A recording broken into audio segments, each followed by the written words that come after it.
नमस्कार. फायब्रॉइड हा शब्द आपण खूप वेळा ऐकला आहे. हे काय आहे? गर्भाशयामध्ये किंवा गर्भाशयाच्या साईडला तयार होणारी गाठ. ह्या गाठी एक पेक्षा जास्त असू शकतात. आपण आजूबाजूला किंवा घरामध्ये ऐकलेले असते की महिलांमध्ये गर्भाशयामध्ये गाठी झाल्या मग काय करायचे. हॉस्पिटलमध्ये गेल्यानंतर डॉक्टर म्हणतात की ऑपरेशन करावे लागेल. परंतु काय महिलांमध्ये काय होते की ऑपरेशन केल्यावर देखील परत ह्या गाठी उद्भवत असतात.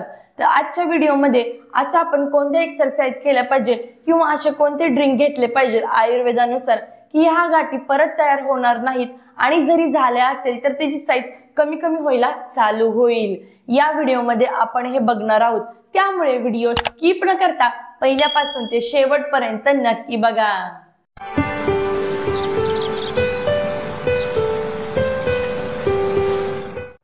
सर्वात प्रथम आपण बघूया की याची लक्षणे कोणती. याची लक्षणे म्हणजे मासिक पाळी आल्यानंतर पोटामध्ये खूप जास्त वेदना होणे की त्या वेदना आपल्याला सहन होत नाही.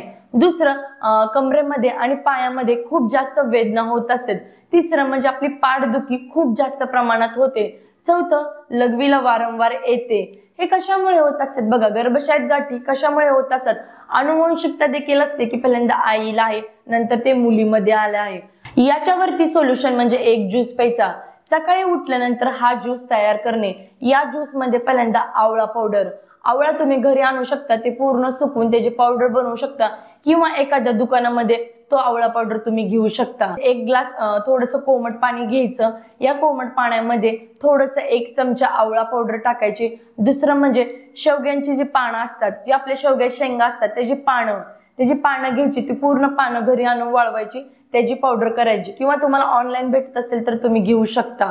पहिलं म्हणजे आवळा पावडर, दुसरं शेवग्याच्या त्या झाडांची पावडर, तिसरं म्हणजे याच्यामध्ये हळद टाकायची थोडीशी, चौथं म्हणजे काळं मीठ.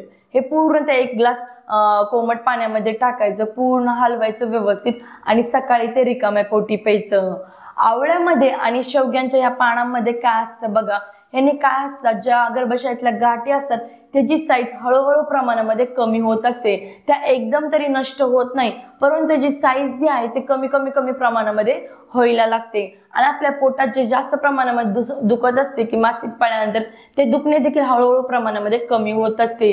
हा ड्रिंक तुम्ही एकदा नक्की ट्राय करा. दुसरं म्हणजे सात्विक आहार घेणे. बाहेरचं जास्त मैद्याचं, पिझ्झा, बर्गर, तेलकट खायचं नाही.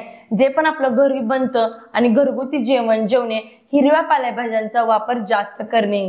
तिसरं म्हणजे आपल्या जेवणाच्या वेळा आणि संध्याकाळी खाण्याची वेळ पाळणे. दिवसभर आपण आपल्या कामामध्ये खूप बिझी असतो माहित आहे, परंतु आपल्या नाश्त्याची वेळ, दुपारच्या जेवणाची वेळ आणि संध्याकाळच्या वेळा व्यवस्थितरित्या आपण पाळल्या पाहिजे.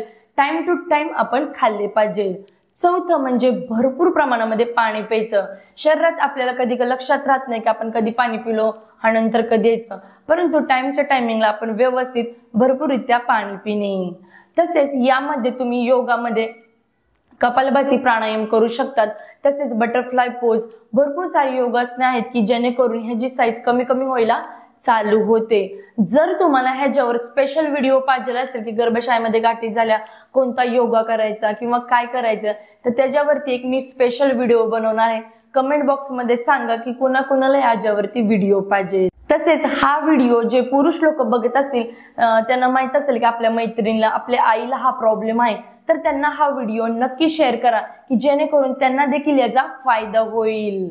तर भेटूया मग नेक्स्ट व्हिडिओमध्ये नवीन काही टॉपिक घेऊन. तोपर्यंत नेहमी हसत राहा, आनंदित राहा आणि सर्वात महत्त्वाचे निरोगी राहा. धन्यवाद.